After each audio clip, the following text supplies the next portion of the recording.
অৰুণ সেতু নিৰ্মাণকাৰী প্ৰতিষ্ঠানৰ বিৰুদ্ধে জাঙুৰ খাই উঠিল ৰঙিয়াৰ ৰাইজ। বন্দে ভাৰত এক্সপ্ৰেছ ৰাজধানী এক্সপ্ৰেছ অৱৰোধ কৰাৰ হুংকাৰ। নিৰ্মাণকাৰী সন্থাৰ আজব কাণ্ড। ৰঙিয়াৰ ২৭ নং ৰাষ্ট্ৰীয় ঘাইপথ সংযোগী SK ১৪ নং ৰেলৱে গেটৰ ওপৰেৰে নিৰ্মাণ হ'বলগীয়া অৰুণ সেতুৰ কাম ইতিমধ্যে আৰম্ভ হৈছে। এই কথা ৰঙিয়াৰ ৰাইজে যথেষ্ট আদৰণি জনাইছিল যদিও উপপথ নিৰ্মাণৰ বিপৰীতে সদাব্যস্ত ৰাজপথ এটি বন্ধ কৰি দিয়াত জাঙুৰ খাই উঠিছে ৰাইজ।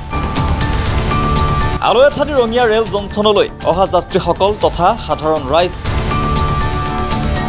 ৰাইজৰ প্ৰতিবাদত ৰাতিৰ ভিতৰতে যিও এটা উপপথ নিৰ্মাণ কৰিলে তাৰেও আহ্বাহ কৰিব নোৱাৰে দুখন বাহন। ইয়াকে লৈ আজি অনুষ্ঠিত ৰাজহুৱা সভাত অনতিপলমে সম্পূৰ্ণ সুবিধাজনকভাৱে অৰুণ সেতু তথা উপপথ নিৰ্মাণ নকৰিলে তীব্ৰ প্ৰতিবাদৰ হুংকাৰ। প্ৰাক্তন বিধায়ক অনন্ত ডেকা, অসম ৰেল যাত্ৰী সন্থাৰ সম্পাদক দীপাংকৰ শৰ্মাসহ কেইবাগৰাকীও নেতাই প্ৰয়োজনত বন্দে ভাৰত ৰাজধানী এক্সপ্ৰেছ ৰেল অৱৰোধৰ দৰে কাৰ্যসূচী গ্ৰহণ কৰা হ'ব বুলিও সকিয়নি প্ৰদান কৰিছে। প্ৰতিবাদ সভালৈ নিশ্চয় মন কৰিছে। সকলোৰে এটাই কথা যে উন্নয়ন লাগিব, টেকন'লজিকে তেওঁ যি ধৰণে আমাক উন্নত প্ৰযুক্তিৰে আমাক যাতায়াতৰ সুবিধা কৰি দিয়ে তাত কাৰো ডিমত থাকিব নোৱাৰে। উই ৱেলকাম ছাচ এ ডিজাইন ফ্লাইঅভাৰ লাগিব, কিন্তু তাৰ মানেতো এইটো নহয় যে শতিকা পুৰণি আমাৰ ষ্টেচনৰ যিটো এপ্ৰ'চ ৰোড সেই এপ্ৰ'চটো তেওঁলোকে টোটেলি ডিটাচ কৰি ৰাখিব বিচাৰিছে। তেওঁলোকৰ যিটো প্লেন আছে সেই প্লেনত ইয়াৰ যিটো কানেক্টিভিটি নাই। আমি সেইকাৰণে ৰাইজে আগৰ পৰা কৈছোঁ যে ফ্লাইঅভাৰ লাগিব, কিন্তু but not at the cost of existing facilities নহয়। গতিকে সেইটো লাগিব। তাতকৈ ডাঙৰ কথা তেওঁলোকৰ প্লেনত আছে যে in lieu of LC gate number 14 and 12। ৱাই ইন লিউ অফ হ'ব লাগিব যদিহে তেওঁলোকে এই ব্যৱস্থাটো ৰাখি পেলাই RUB কৰে। যদি RUB কৰে তেতিয়া আমাৰ ক'বলগীয়া নাই, গেট থাকিবই লাগিব বুলি আমি কোৱা নাই। কিন্তু যেতিয়ালৈ তোমালোকে RUBৰ ব্যৱস্থা নকৰিবা, যেতিয়ালৈ তোমালোকে ছাৰ্ভিচ ৰোড ছাইডৰ যিবিলাক মাটি অধিগ্ৰহণ কৰি ক্ষতিপূৰণ দি কমপ্লিট ছাৰ্ভিচ ৰোড ব্যৱস্থা নকৰিবা, তেতিয়ালৈ তোমালোকে এক্সিষ্টিং সুবিধা সেই সুবিধা কিয় বন্ধ কৰিবলৈ ওলাইছা? গতিকে প্ৰশাসনৰ এই ধৰণৰ কাম কাজে কি কৰিছে, এতিয়া সাধাৰণ জনতাৰ মাজত আৰু জনতা আৰু প্ৰশাসনৰ মাজত এখন ডাঙৰ প্ৰাচীৰ তেওঁলোকে থিয় কৰাইছে।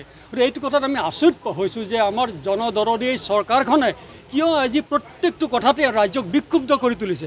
আজি মানুহৰ আজি অন্য কাম বন নাই, দোকানপাট এৰি পেলাই আজি সকলোৱে আজি ইয়াত আহি সমবেত হৈছে।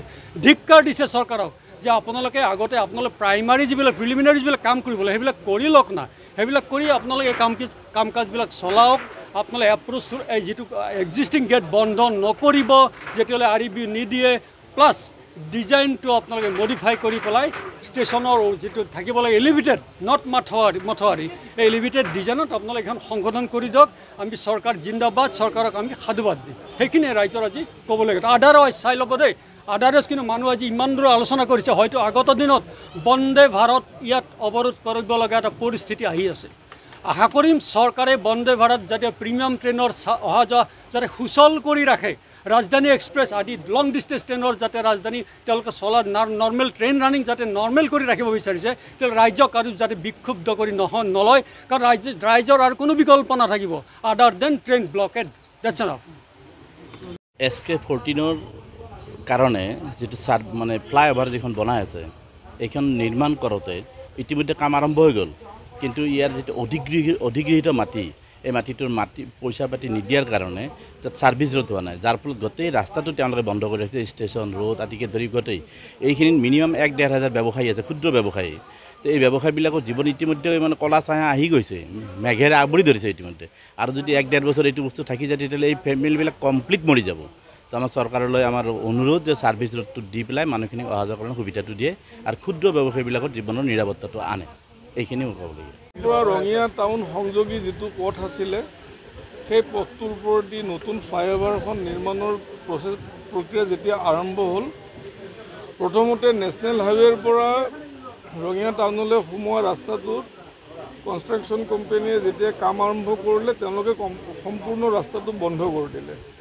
কাৰণ তেওঁলোকে চৰকাৰে হয়তো মাটি অধিগ্ৰহণ কৰা নাছিলে, সেইকাৰণে তেওঁলোকে ছাৰ্ভিচ ৰোডো দিব নোৱাৰিলে আৰু লগতে ৰাস্তাটো সম্পূৰ্ণ বন্ধ কৰি দিলে। এতিয়া সেই ৰাস্তাটোৰে ষ্টেচনলৈ সোমাই অহা যিটো ৰাস্তা সেইটো তেওঁলোকে যোৱাকালি কমপ্লিট বন্ধ কৰি দিছিলে। তাৰ কাৰণে স্থানীয় ৰাইজৰ যথেষ্ট অসুবিধা হৈছিলে। বিশেষকৈ ক্ষুদ্ৰ ব্যৱসায়ীসকলৰ ব্যৱসায় বন্ধ হোৱাৰ হওঁ হওঁ অৱস্থা হৈছিলে। সেইকাৰণে ৰাইজে কালি প্ৰতিবাদ কৰি ৰাস্তাটো অকণমান খুলি ল'লে। কিন্তু এতিয়া যদি ৰাইজে খুলি দিয়া নাই, তেওঁলোকৰ মানুহ আহিলে, কিন্তু তেওঁলোকে যেনেদৰে কথা দিছিলে সেইমতে তেওঁলোকে কামটো নকৰিলে। এতিয়াও তেওঁলোকে যিখিনি পথ খুলি দিলে সেইখিনি ৰাতাৰাত তেওঁলোকে সুন্দৰকৈ বনাই দিম বুলি কৈছিলে। বনোৱাৰ জেগাত তেওঁলোকে এগালমান বোকা জাপি থৈ গ'ল। এতিয়া মানুহ অহা যোৱা কৰোঁতে ৰাতিপুৱা দুটামান দুৰ্ঘটনাও ঘটিছে। আৰু এই পথটোৰে 4-5খন স্কুলৰ ল'ৰা ছোৱালী অহা যোৱা কৰে। লগতে বিভিন্ন অনুষ্ঠান আছে। ৰঙিয়া ৰেলৱে জাংচনৰ এইটো গেট হয়। এই অঞ্চলৰ বিভিন্ন জেগাৰ পৰা মানুহ ৰঙিয়া ৰেলৱে ষ্টেচনত উঠিবলৈ আহে। সকলো মানুহৰ কাৰণে যথেষ্ট অসুবিধাৰ সন্মুখীন হৈছে। আৰু সেইকাৰণে আমি বিচাৰিছোঁ, আমি এখন প্ৰতিবাদী সভা ইয়াত অনুষ্ঠিত কৰিছোঁ আৰু আমি বিচাৰিছোঁ যাতে প্ৰশাসনে অতি সোনকালে এটা উপপথ নিৰ্মাণ কৰি ৰাইজৰ কাৰণে সুবিধা কৰি দিয়ে।